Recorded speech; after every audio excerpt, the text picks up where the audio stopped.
Sometimes even good people can make a mistake. And when it happens, it's one of the most intense and emotional experiences of your life. It could be a DUI, or maybe you were in the wrong place with the wrong people at the wrong time. Or perhaps you just did something stupid at the spur of the moment without even thinking, and now you're in trouble with the law. Well, you need experienced legal help right away so you don't become a victim of the criminal justice system. Even good people can make a mistake, and if you, a friend, or a loved one has been accused of a crime, don't make another mistake by hiring the wrong attorney for the kind of help you need. You need to visit toddjohnslaw.com. That's toddjohnslaw.com, and then call Attorney Todd Johns today. Attorney Todd Johns has decades of experience helping good people like you who have made mistakes or bad decisions and will stand by you every step of the way. toddjohnslaw.com. All right. Hello, and welcome to That's Enough Out of You. I am your host, Bill Rader, and joining me on this fine podcast day today is my co-host, Sean Kane. Sean, what's going on, buddy? Billy Rage, just trying to stay warm, buddy. It is cold. I mean, I woke up today to my phone said 7 degrees. I looked outside and it looked like -7. It's that time of year. It gets cold in December here in Northeast Pennsylvania. Sure does, buddy. So, yeah, lots going on.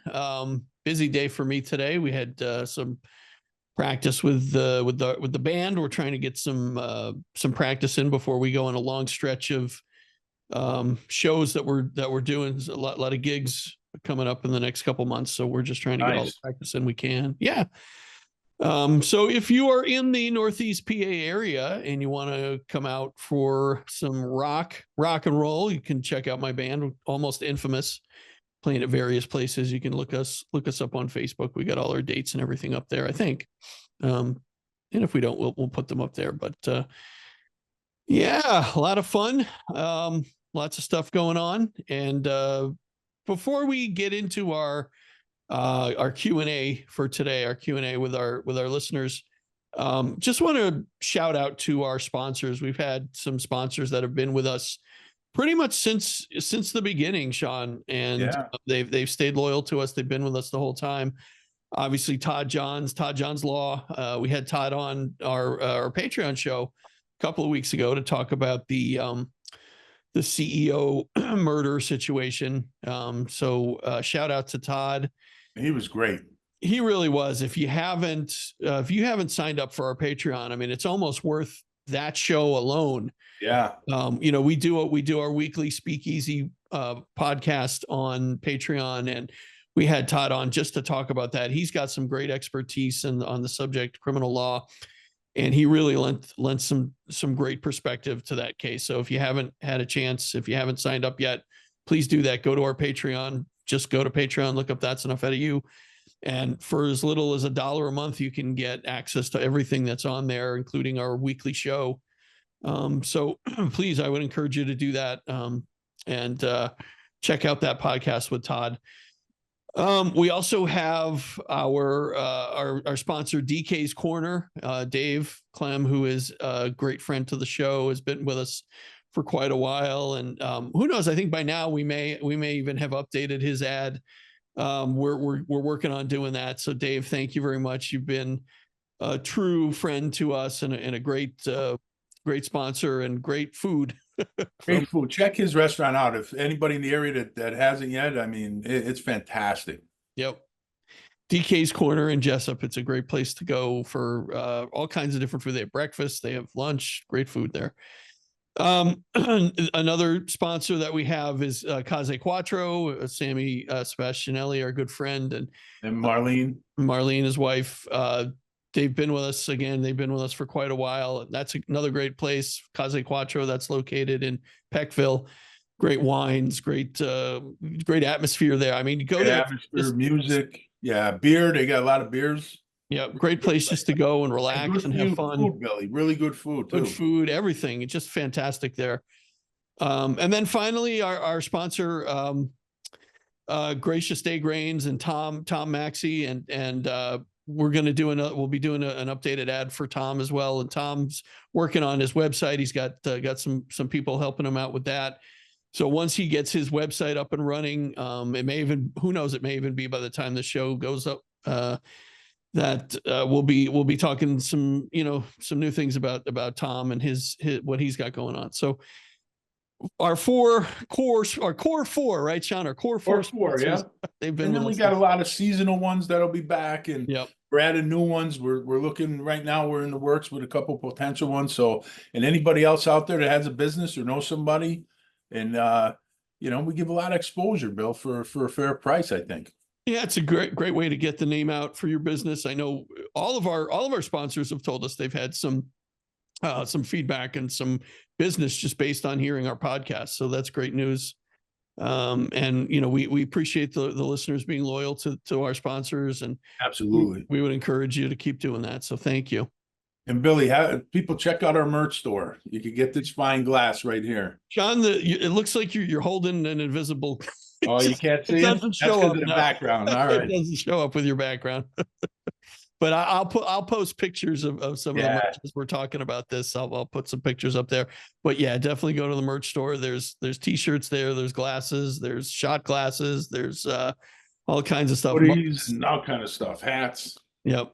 So go if you're interested in some stuff with our logo, our mugs on your mug.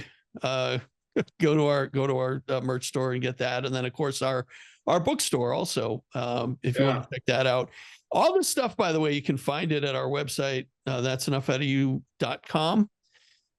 And we have links to everything on there. So if you're looking for kind of a centralized place, and we have links in our descriptions and everything too. So make sure you check all that stuff out. It helps us, it helps the podcast. And that's what's keeping us going here. All right, Sean, before we get into our questions, why don't we talk about our sponsors? Why don't we go to a quick break and one of our sponsors? And we would like to thank our sponsor, Gracious Day Grains. Sean, you like to eat healthy, don't you? Always, buddy. I try to eat healthy as much as I can. Yeah, and there is nothing healthier than what they call like farm to table, right? So when you can get something right from the ground and make it and then put it right on your table. And Gracious Day Grains, they have a tremendous selection, and it's totally organic. Everything is, they don't use any sort of herbicides or pesticides or anything like that. They have a bunch of different products on their website, Gracious Day Grains. So if you go to graciousdaymilling.com, you'll find a bunch of great stuff there, Sean. Yeah, you will, Billy, and it's owned by Tom Maxey, who's a great guy from Virginia. He's a truth seeker, just like me and you, buddy. And Tom's growing philosophy follows the wisdom of farmers of centuries past. And a quote from Tom is, "If we practice the right rotations, we exclude the bugs and weeds without needing herbicides or pesticides." So, I mean, this is great, Billy. I mean, what he's doing is fantastic. There's cornbread mix, there's cornmeal, popcorn he sells, buckwheat Sean, have you had buckwheat pancakes? No, buddy. Oh my, they're delicious. I love buckwheat pancakes. And Gracious Day Grains sells buckwheat pancakes. Just go to their website and you'll be able to find all of this stuff there. You can order it right off the website. You can find out all about how they farm and their whole philosophy. Tom's philosophy is great stuff. It really is, Billy. And one of the things he does is he grinds small batches at very low temperatures, which retains the flavor and the freshness. Of course. And it can't get any fresher than that. I mean, it's literally right from the ground. So again, go to graciousdaymilling.com and just, take a look on there. You can order whatever you want and they'll send it right to your door. Again, it doesn't get any fresher than that, right from Tom's farm to your door to your table. So absolutely. And eat healthy and you'll feel better. Absolutely. I wish I could do that. I wish I could eat healthier, Sean.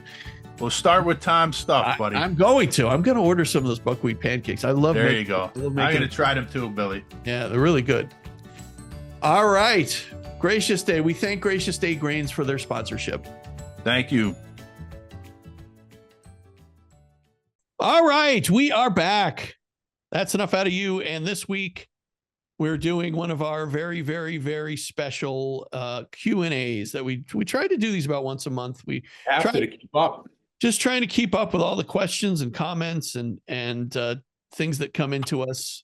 And Sean, I haven't even, honestly, usually I go through these beforehand when you send them to me. I'll be reading these cold. I have not even had a chance to look at them yet. So I went through them, buddy. So we're ready.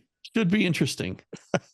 All right. The first one comes from STU in Valencia, California. I don't know if that's Stu or if it's Stu, yeah. All right. So Stu in Valencia, California. In your episode with Jeff Meek, he said the DDP chief and the Des Moines Shell group should be looked at more. What are your thoughts on this? And who was part of that group? Wasn't he close with Dulles? Yeah, he's talking about George the Mornshell, Bill, who, of course, ends up the oil geologist who ends up being Lee Harvey Oswald's best friend.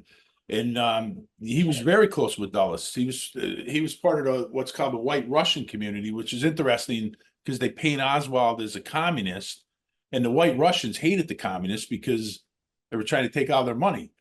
But he has a relationship going back when George was 10 years old. He met a young lawyer representing the Rockefellers who was trying to protect his dad's oil interests, and that was Allen Dulles. And George became an asset of Allen Dulles for years. So, if he's talking about, if the Dallas police chief was talking about Dulles, I mean, because the Des Moines Shield Circle would certainly include is high-ranking people in the oil industry, and it would include Allen Dulles. It would include Jack Crichton, who we talked about, a very suspicious character. D.H. Byrd, who owned the Texas School Book Depository, another suspicious character. So, yeah, I mean, that's interesting that the Dallas police chief would bring that up. Very interesting. Yeah, for sure. But Bill, it goes to the Warren Commission was never going to investigate that because they had Allen Dulles right there to deflect. He was in the room when Des Moines Shell was being questioned. Right. Giving him the evil eye, from what I understand. Make sure he stayed on point. Yeah, I'm not surprised. Not surprised. All right. Thank you, Stu in Valencia, California. All right. Second question, Sean. It comes from the Detective of the New York Night. Great name. Great name. Billy and Sean, are you familiar with MJ-12? Do you think it is authentic? Also, are you aware of the letter in the MJ files of a cryptic message from Dulles to Angleton ordering the JFK hit? Thoughts? Love the program. Okay, so MJ-12, MJ-12. It's Majestic 12. So this was brought up in the X-Files, Bill. It was brought up in Umbrella Academy. MJ-12 was in 1984. There was a ufologist, Jamie Sharonda was his name, and he gets an envelope in the mail, and inside was a container of films, and it was supposedly this government files of what happened after the Roswell UFO crash. That President Truman set up this group called MJ-12, Majestic 12. It was a group of 12 pulling people from the military, from the science field, from the intelligence field, like Admiral Roscoe Hillenkotter of the CIA. Dr. Vannevar Bush was a high-ranking scientist at that time. General Hoyt Vandenberg, people like that. And they were to investigate the crash at Roswell and basically cover it up. So, I studied this for a long time, Billy. I don't think it's authentic because the signature, there's a lot of handwriting experts that looked at the signature of Truman and found that it was a forgery. So that's one problem. And there was other problems too. The guy that wrote the letter, the heading letter, he was out of town at the time. He wasn't in Washington, D.C. So there's just a lot of problems there with that. And then as far as because there was more letters more film that was sent to other ufologists and stuff, Bill, later on, and it would include Alan Dulles, and James Angleton and people like that, and General Curtis LeMay. And there was a file of a cryptic message from Alan Dulles to James Angleton, basically ordering the hit on Kennedy. And I'm going to read it to you, Billy. Here's what it supposedly said. It said, when conditions become non-conducive for growth in our environment and Washington cannot be influenced any further, the weather is lacking any participation, it should be wet. Now, wet is a wet work, was an old KGB term, blood splatter means a hit, an assassination. Now, I don't think that's authentic. That Dulles isn't that stupid to put something like that down, and Right. He doesn't talk like that. You know what I mean? Like, that's just, to me, I don't believe this. I do believe Dulles and Angleton are central figures in the assassination of Kennedy. There's no doubt in my mind on that. I just don't think it had anything to do with UFOs. And the MJ-12 is, maybe there was a group, MJ-12, and it was used for something else, and this is a distraction, which is possible. But, they brought them into TV, Bill. It was in the X-Files. The secret government, a lot of them guys were part of the MJ-12, and they have episodes on MJ-12. And the Umbrella Academy, when they had their season that they went back in time to Dallas 1963, they had the MJ-12 group was behind the Kennedy assassination in the show. So, I don't think any of that's authentic, but it could be a distraction, Bill. Maybe there was a Majestic 12 group, and it was used for something else, and UFOs is the cover. Who knows? Maybe someday we'll find out for sure. Probably not, Billy. Probably not. Probably not is right. All right. Thank you, Detective of the New York Night. Next question, Sean. Actually, this is just a comment. It comes from Chab1RD155. Chab1 says, very interesting podcast. Thanks, guys. Wow. So glad I found this. And also the Solving JFK site. Subscribe to both, I guess. That's Matt Crumpton's site. That's Matt Crumpton's. Yeah. I think we've been the beneficiary of having Matt on our show a couple of times. We've definitely gained some listeners from Matt, and hopefully vice versa. Hopefully he's gotten some listeners from our show. But yeah, I don't know if you haven't heard Matt's podcast, which is called Solving JFK. It's really good, really, really good. I've enjoyed it. I've been listening for a couple of weeks now, or more than a couple of weeks. I've been listening for a while, and just fantastic stuff. He does a great job, and he's really one of these guys that he's just down the middle. He calls it as he sees it. If he has documentation to support it, he does. If he doesn't, he'll tell you. And if he gets corrected on something, he comes back and tells you that. Matt's a great guest and host also. So definitely check out Solving JFK. He does a great service, Bill, dealing with the low nutters. So people like me and you don't have to deal with them people. So thank him for that, because I can't take them. Definitely. All right. Thank you, Chab. Appreciate it. Appreciate the nice comments. All right. The next one, Sean, comes from the Spritz. Guys, if Trump lives up to his renewed promise to release all the JFK and MLK files, as promised on the Joe Rogan interview, will you do an in-depth show when whatever info is pieced together? There has to be some new leads. Time will tell. Yeah, I mean, of course we will. Of course we will. I wouldn't hold my breath on thinking Trump's going to do anything. He's already reneging on every promise he made, and he's not even in office yet.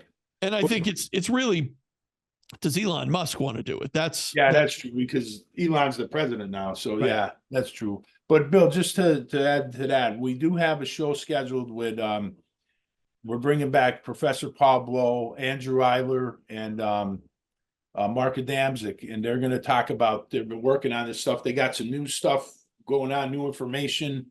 They've been working really hard and trying to get those files released. So they're going to come on, and we're going to be recording them in a few weeks. So look for that next year. All right. Can't wait for that one. All right. Thank you, Spritz. Appreciate it. The next one, Sean, it comes from the Union Jack. in Tower Hamlets, London, England. Boys, please do an episode on Mae Brussel. Do you know about her warnings to Rose Kennedy, about RFK, and even Teddy and Chappaquiddick? Thanks for the great work you do. Yeah, Sean, we've been trying to get this together for a long Yeah, we've been trying to do it for a while. We talked a little on the speakeasy. We try to get a couple of guests on, but we're going to do a show on Mae Brussel. Very important. Her work was very important. I do know about the Teddy Kennedy.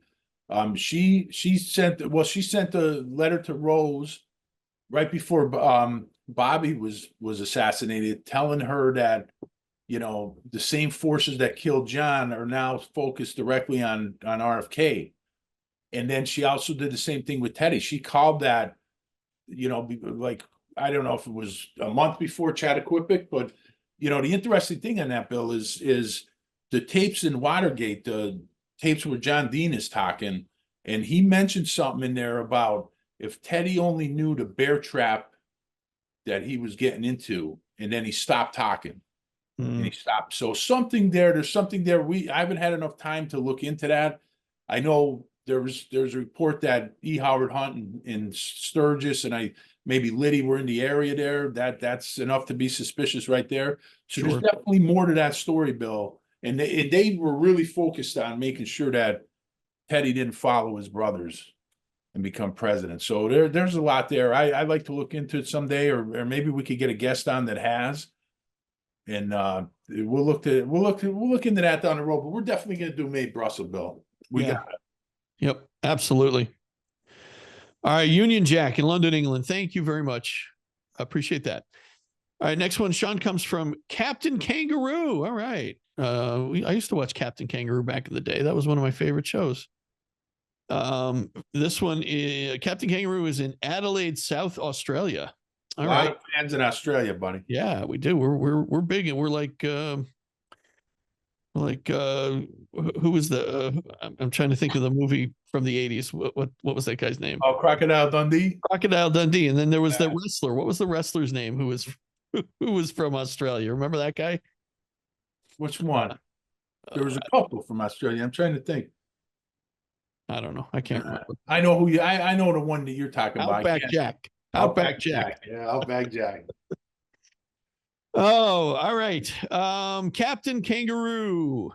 He is looks like there's a couple questions in here. A couple of mob questions for you, mates. How did Rifleman Flemmi get in the Winter Hill gang when he was Italian? Also, you mentioned that the CIA whacked Giancana and Roselli. Do you also think the CIA has a hand in the Hoffa disappearance? And last question, do episode on Danny Green and Cleveland car bomb war. I don't know if we already did an episode. Yeah, I think he's asking us to do that, which we did. Include Youngstown because their family was one of the most powerful in the whole country.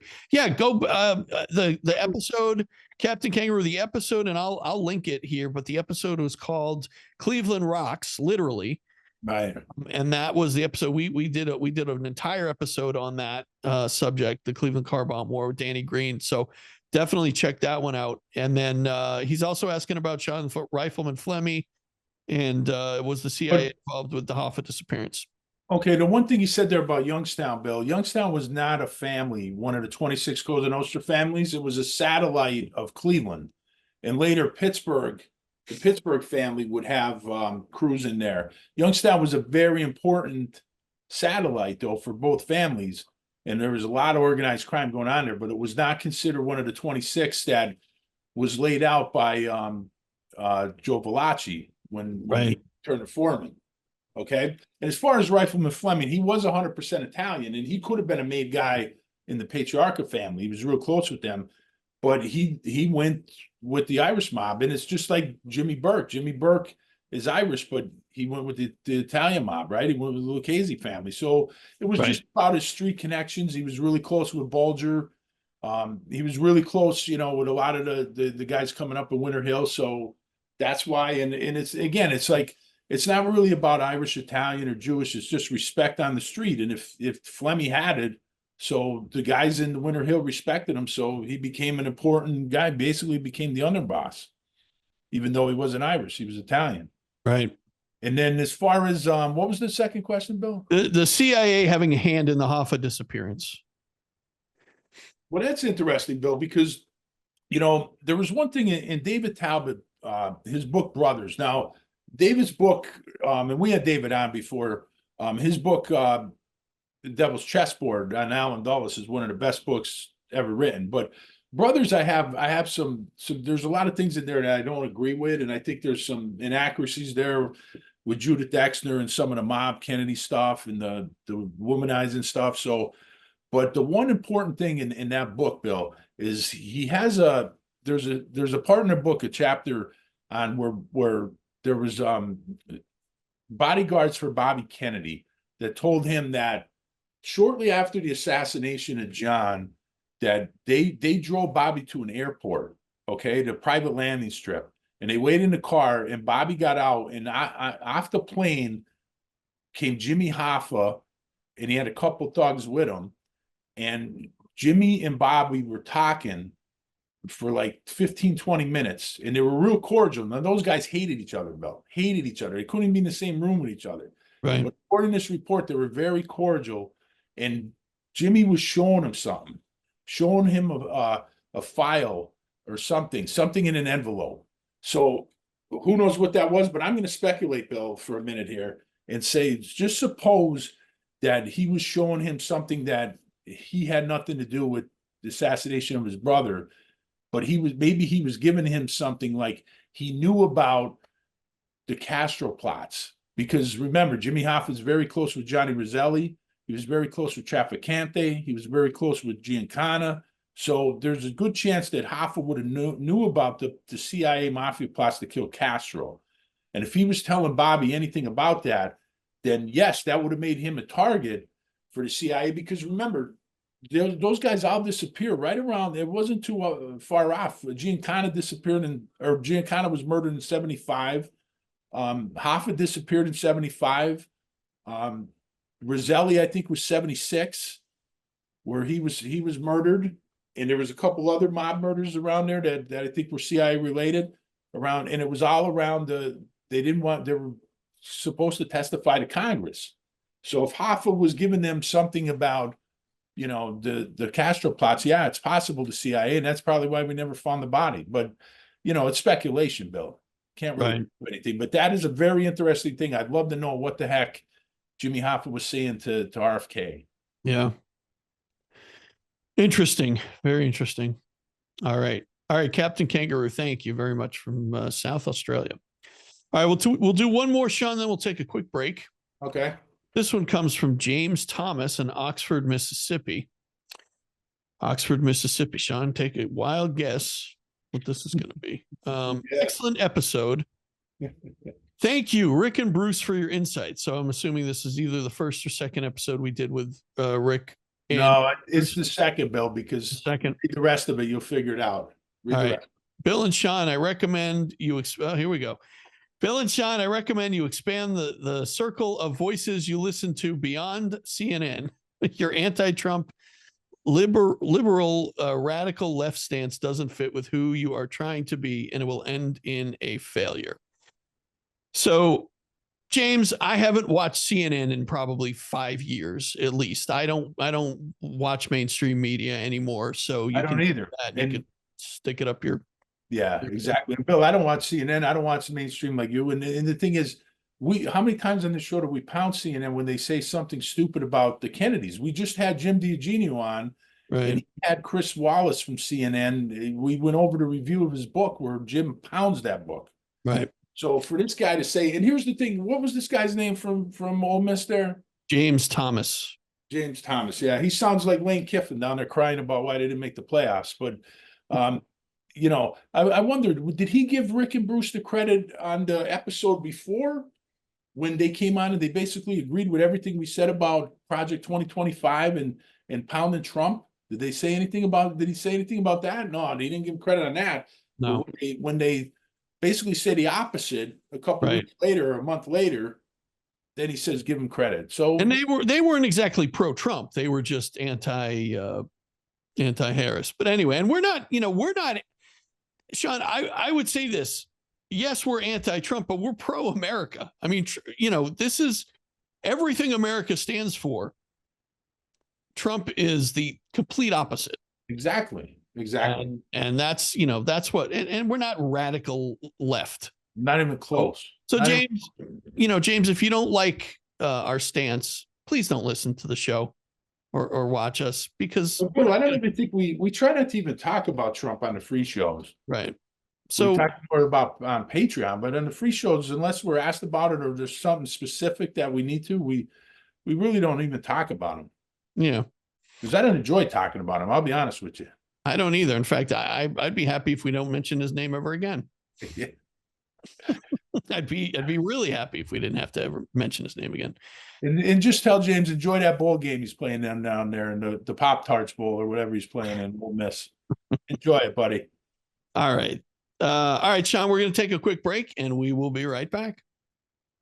DK's Corner has moved. Come see us in our brand new location at 201 Cherry Street in Jessup, Pennsylvania, right across from the Jessup Plaza. Enjoy a brand new menu with hot and cold sandwiches, soups, salads, pizza, delicious breakfast, including breakfast bowls and sandwiches, specialty coffees, and DK's famous Razzle Dazzle flavor shaken espressos, and still the best cheesesteaks around. Follow DK's Corner on Facebook and Instagram, or call them at 570-209-0278 to find out about their daily specials and catering. And DK's Corner now has beautiful outdoor seating for the summer. Don't feel like leaving the house? Call DK's Corner for delivery. And we thank DK's Corner for sponsoring That's Enough Out of You. DK's Corner, now in Jessup, Pennsylvania. All right, we are back. That's Enough Out of You, our question and answer episode. Sean, before we get to our next question, I saw a comment on one of our episodes on YouTube. I can't remember which one it was. There was some controversy about some flatulence, some perceived flatulence that happened on the show. I don't know if you remember this, Sean, but apparently I ended up getting blamed for the flatulence. And I will tell you this. Only good fun, Billy. I don't claim to I am one of the great gas men of our day. I will absolutely take credit for that. However, when I'm not speaking, I go on mute. So if you hear any flatulence whatsoever, it's either happening while I'm speaking. If I'm not speaking, it doesn't come from me. But I will finish on, if it was ever going to happen, it's going to happen today, because just before we started recording this, I shoveled some Five Guys burgers and fries and a large Coke down my gullet. So God bless. That's percolating down there. So if anything happened, I think it was proven later in one of the comments there, Bill. I think he came back and said that it was another cause, Bill. Am I correct on that? I think he I don't know. I was investigating, Bill. He was. I didn't see that. I didn't see the final results of that investigation. I just saw where I was getting blamed for. Well, I just figured I'd blame you just in good fun, buddy. You know, why not? Listen, normally I would take credit, and like I said, I am one of the great gas men of our day. But that wasn't me. It could have been RawHead Rex if we had him on, because he's a big Taco Bell fan. All right. Let's get back to these questions before we dig ourselves a hole here. All right, from the Diplomat in Ghana. Sean, Bill, have you read the book Betting on the Africans? You should bring on the author Philip Muhlenbeck. I never heard of it, Sean. Oh yeah, I read it. I have it. It's fantastic, Bill. It's on our bookstore. People could get it. I recommend it. I did try to reach out to the author. I'm using back channels trying to get a hold of him. I'd love to have him on, Bill, because that's a fantastic book. It shows you how important Africa was to Kennedy, and how many world leaders and how many African leaders he met with, compared to Eisenhower and Nixon and Johnson. And I mean, it was unbelievable. So yeah, I mean, that's a great book, and I'd love to have him on. But get it on our bookstore. You could get it. It's fantastic. Great read. Yeah, Betting on the Africans. You know me, I'm not much of a reader, Sean, but it's the audio book. I think I have the audio book up there. All right, I'll check it out. All right, the Diplomat. Thank you very much.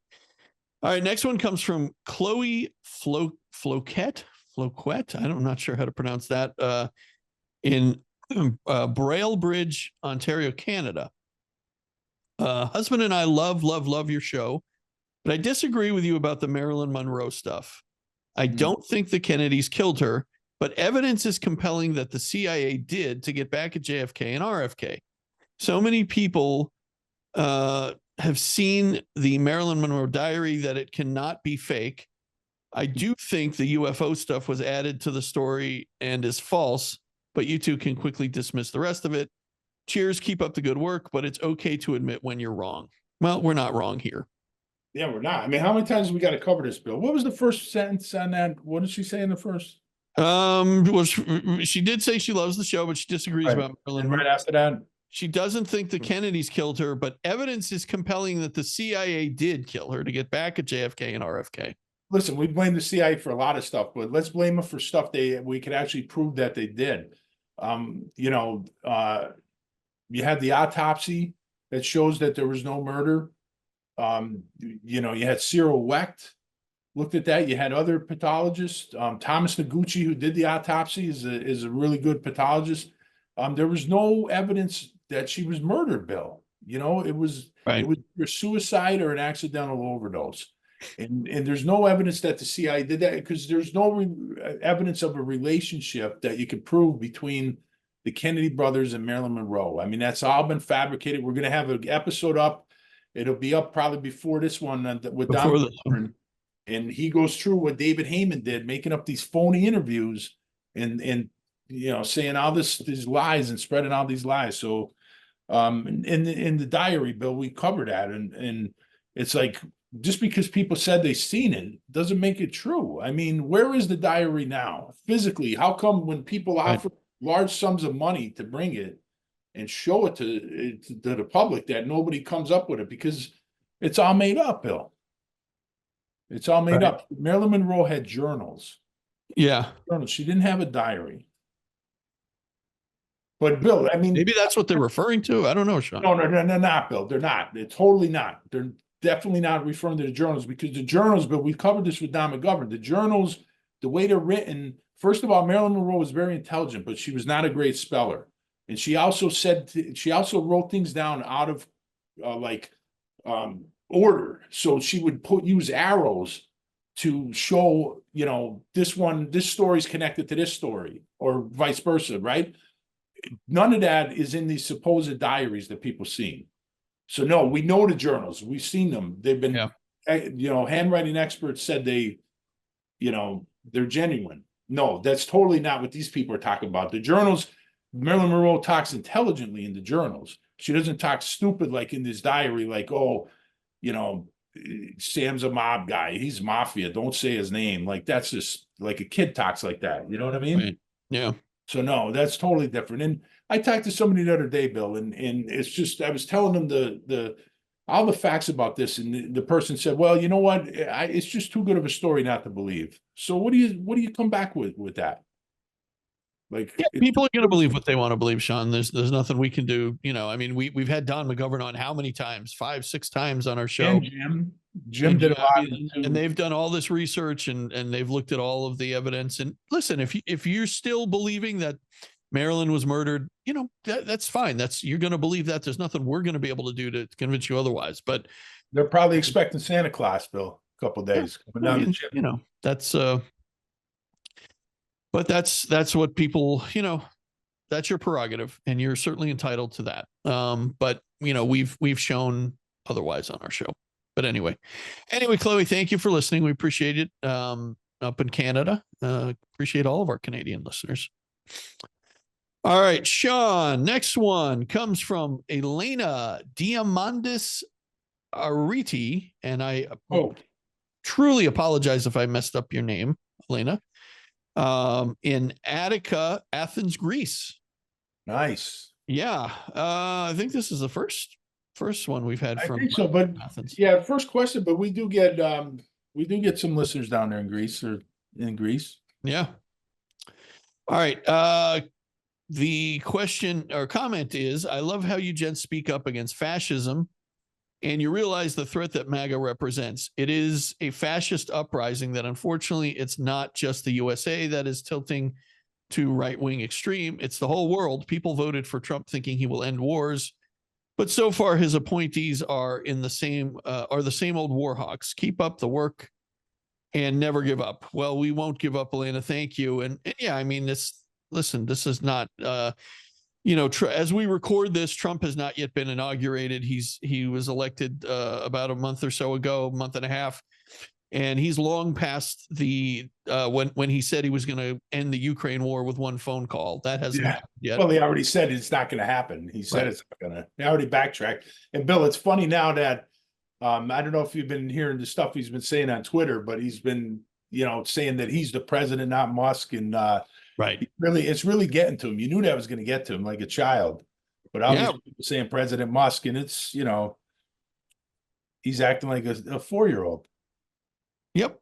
Well, that's what he does.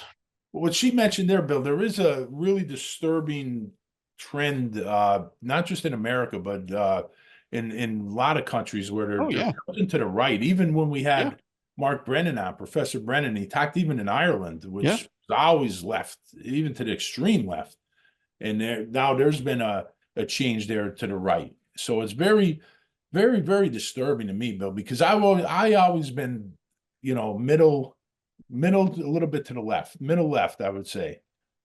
And it's just really disturbing, especially extreme right, because the extreme right has always been the problem to me. And we talked about that, COINTELPRO and Operation Chaos. All these were right-wing, extreme operations done by right-wing extremists like Alan Dulles. Yep. Yeah, and it is happening all over the world. It's not just here in America. Unfortunately, I don't know if, I don't know how we're going to survive. I really don't, but we'll figure it out. Hopefully. Anyway, all right, Elena, thank you very much. Appreciate your comments there. Really do. All right, Sean, we'll do a couple more, then we'll get to our last break. One more and then take a break, Bill. Okay, we'll do one more. Break? Yep. And this one is from the latest flame, Dan Henke, who is our Patreon, one of our Patreons, and we've had him on before in Wisconsin. This must be about the Jeff Meek episode. Great episode. I like a lot of Jeff's work as he describes it here. I haven't read it, but I cannot accept Ruth Payne not being an asset. And we've talked about that. Too many connections and family. And she was not dumb. To think she was perhaps an unwitting asset makes zero sense at all. Recall her feigning anger and irritation at the idea Oswald used her typewriter. She is such a fraud. Her story didn't change. So what? That just means she's adhering to the line she was given or the story she needed to disseminate. Yeah, we've talked about that a few times, Sean. Yeah, I mean, I agree. I think she was an asset. I don't agree with Jeff on that. But again, we respect Jeff because he sat down with her. And again, I'm the one that asked him that question. And he doesn't like to, he just, like he says, he's just a fly on the wall. He doesn't like to become part of the news. He just likes to report the news. He's a true journalist. Sure. Yeah. And, he just gave his opinion as he saw it. But I think we probably know there's more to it than that. All right, Sean, we're going to take a quick break, and we'll be right back. That's Enough Out of You is also sponsored by Case Quattro Winery, featuring over 20 flavors of wine, from dry red, dry white, and fruit for your sampling pleasure. Case Quattro Winery offers entertainment, parties, and private events. Now serving a full menu with a little something for everyone, including appetizers, salads, dinners, pizza, and desserts. Case Quattro has some of the best live entertainment in the area, with comedy and karaoke nights and live bands. Check us out on Facebook and Instagram for all of our upcoming events.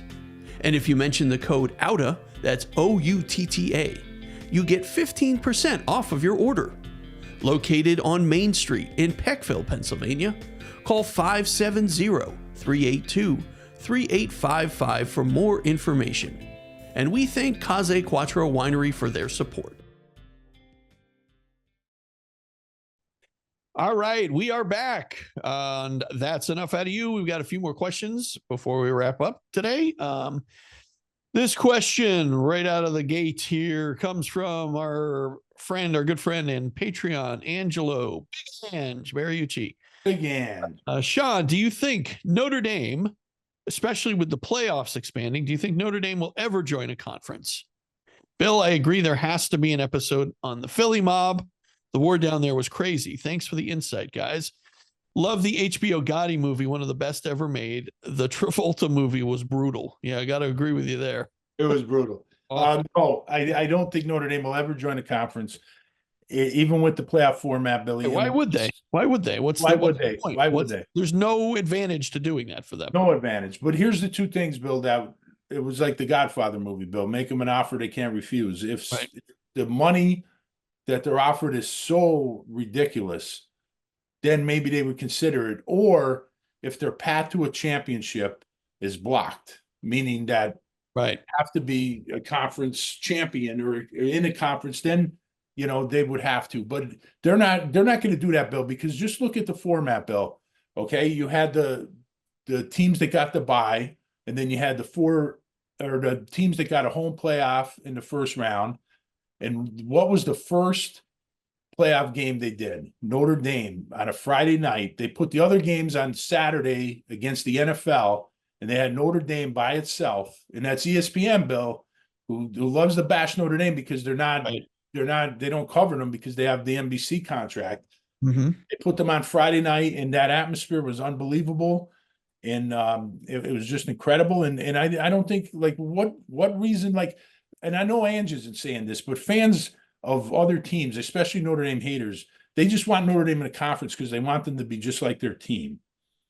And the thing is, if any other team could do what Notre Dame is doing, they would do it. They wouldn't be in a conference because you can make more money. They could stand alone. They could set the schedule the way they want it. They could do all these games in Yankee Stadium and play in these arenas. They could end at the West Coast every year. Notre Dame's a national team. They need to play in Texas. They need to play in California. They need to play in northern states. You know what I mean? They can't be regional like these other teams. Teams tried that. Texas tried that. They couldn't do it. Ohio State, if they could do it, they would do it. They can't. So, I don't think Notre Dame, there's, like you said, Bill, there's no advantage to them. Right. No, they're not going to do that. And what was the rest of Ange's questions there? About the Philly mob. We'll definitely do an episode on that. Yeah, we're going to do one. We're going to do one. Mob war down there. That was insane. Crazy. Yeah. Well, there was actually two of them, though. Like when you go back to the Scarfo, then you go back to Stanfort. But yeah, we'll do one on Philly. And there was some involvement with the Gambino family with them as well. Well, when Angelo Bruno was originally hit, it wasn't sanctioned, so the commission stepped in and they whacked out the guys that were involved with Angelo Bruno's murder and stuff. But the Gambinos were always involved in Philly, Bill, because Philly ran Atlantic City. Philly was always really close with New York. We talked about this with, was it on Patreon that we got, somebody asked about the weakest families. I talked about the North Jersey mob where they really didn't have a lot of power nationally. The family is based on the Sopranos.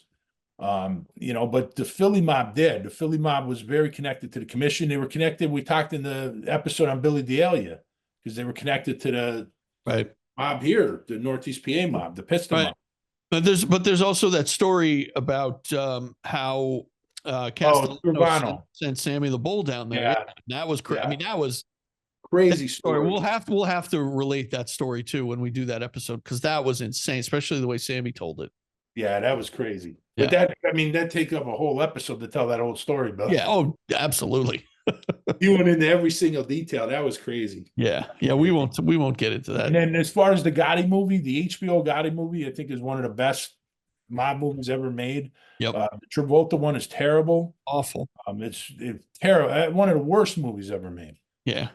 And we did a whole episode on when we talked about the Gambinos. We talked a lot about that movie. I mean, so many good, like William Forsythe and Armin Asante as Gotti was unbelievable. It's great. A lot of the Sopranos guys were in there. Absolutely. So, yeah, go check out that episode if you haven't. It's one of our earlier episodes. I don't remember the title at this point. That was the one on the Gambinos. It was. I think it was something about that's no diplomat. That's no diplomat. Yeah. Yeah, but So Big Ange always comes up with great questions there. He does. Yep. All right. Thanks, Ange. We appreciate it. We appreciate you being Patreon also. All right. Next one comes from Alf. You should do an episode on which country to flee to. If the deep state state's still running things, as many of your guests think, zero chance they would have let Putin take over the free world without firing a shot. That's my question for your next Q&A. I can't listen to your guests that voted for this fraud, historic ignorance for folks that spent a lifetime studying history. Alpha, I mean, I love this country. I'm not gonna flee the country just because we elected terrible leadership. I'm gonna stay here and I'm gonna fight, and I'm going to I'll be here for the next election and the one after that, and I don't care who the leaders are. This is the country I love, and this is where I'm gonna stay. Well, Alpha is really concerned about the level of, Russian involvement, especially with Musk and all these other people. But, like I said, Bill, and I said this on the Patreon, one of so many things that Trump's done that's caused so many problems. But one of the things is that he's convinced the left-wing voters, or, the voters maybe moderate that go to the left a little bit, that the deep state doesn't exist at all. And then he's convinced the right-wing voters that the left wing is the deep state. And in the meantime, he's standing next to the deep state with Musk, and Bezos, and all these other guys that, these oligarchs that are all around them. So it's like, it's just one of the many things that Trump did. But where are you going to flee to? Like we just talked about how this world is tilting towards the right. Yeah. So where are you going to flee to? Well, I don't know, Sean. I wouldn't mind being Canadian. Well, I figured you're going to throw in a hockey somewhere, Billy. But I'm not somewhere. I'm not moving to Canada. It's too cold up there. It's cold enough here as it is. I'm not moving up here. Yeah. Moving up here, buddy. But yeah, I'm not moving. I'm staying here. All right, Al. Thank you. All right, we have the legendary RawHead Rex up next. RawHead Rex on Sean and Mark's Notre Dame FSU episode. Nice show, guys, but I have to disagree with your take on James Franklin. The guy is very consistent year in and year out.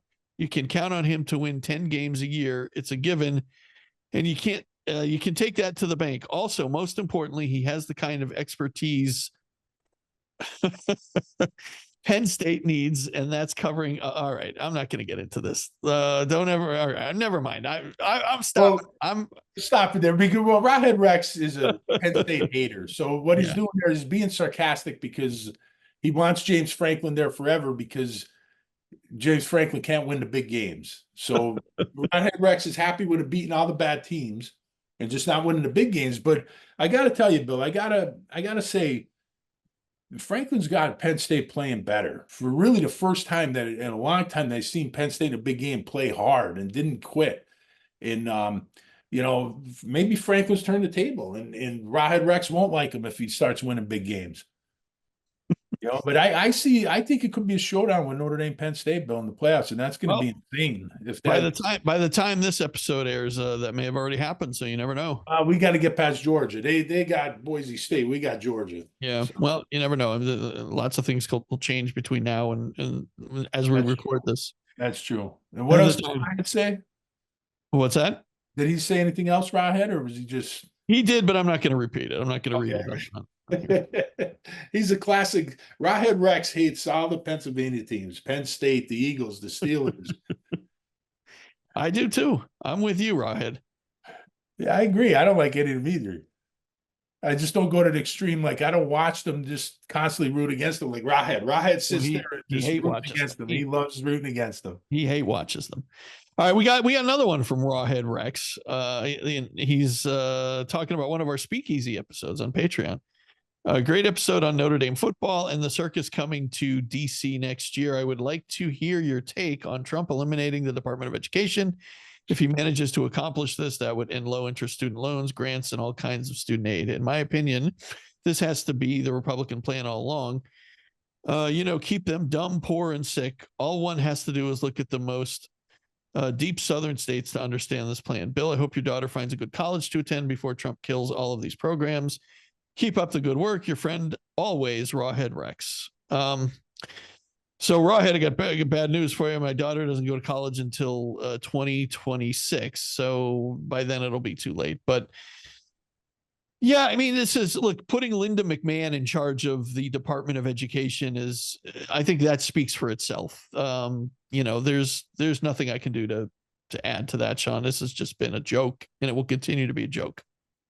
Yeah, it's a circus, Billy. It's a circus. I mean, I don't know what else we could add, Nothing. I think we've talked about it enough, and quite frankly, I'm sick of it at this point. So we'll keep going. But thank you, RawHead. Appreciate all of your feedback and all your comments. Keep them coming. RawHead's a legend. He's a podcast legend. He is. All right.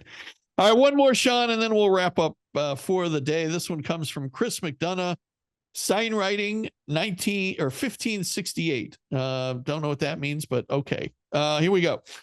About the camp episode. Love this bloke. I've been waiting for this book.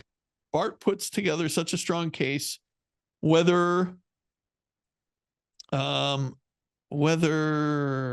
don't know who. Oh, I guess this is Lee Harvey Oswald. Whether Lee Harvey Oswald was on the steps or not, he couldn't have shot the president. I think it's more than likely Ozzy is prayer man. Ozzy? Lee Harvey Oswald. Oh, okay. I've never heard him referred to as Ozzy before. Me either, but that's who he's got to be talking about. Yeah, I guess so. All right. Yeah, I mean, it makes sense if you listen or watch that episode with Bart. I mean, his case is pretty, he did the research, he put in the work, and hard to dispute. Really hard to dispute. I mean, obviously, you can get that book on our bookshop, Billy. You could get the book on there, and hopefully we'll have Bart back. I know he's interested in coming back, and we're definitely interested in bringing him back. Love to have him back. Yeah, very interesting. I mean, that the picture obviously is very blurry, and it's nearly impossible to tell who it is. Sure, but he did the research, and by process of elimination, there's really nobody else it could have been. Right. So definitely check out that episode if you haven't already. It's very interesting. And and Bart's book also. Make sure you pick that up, Bart Camp. All right, Sean, this has been great. Another tremendous. In the books, Billy. Another tremendous. Only got about 300 behind now, buddy. Well, keep them coming, folks, because I say this every time, but our listeners come up with the best questions, the best comments, the best feedback. So we'll just keep it coming. We love it.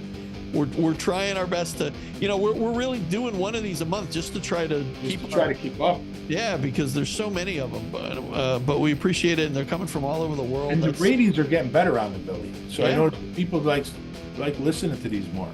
Yeah, absolutely. Well, yeah, why wouldn't you? I mean, this is coming directly from our listeners.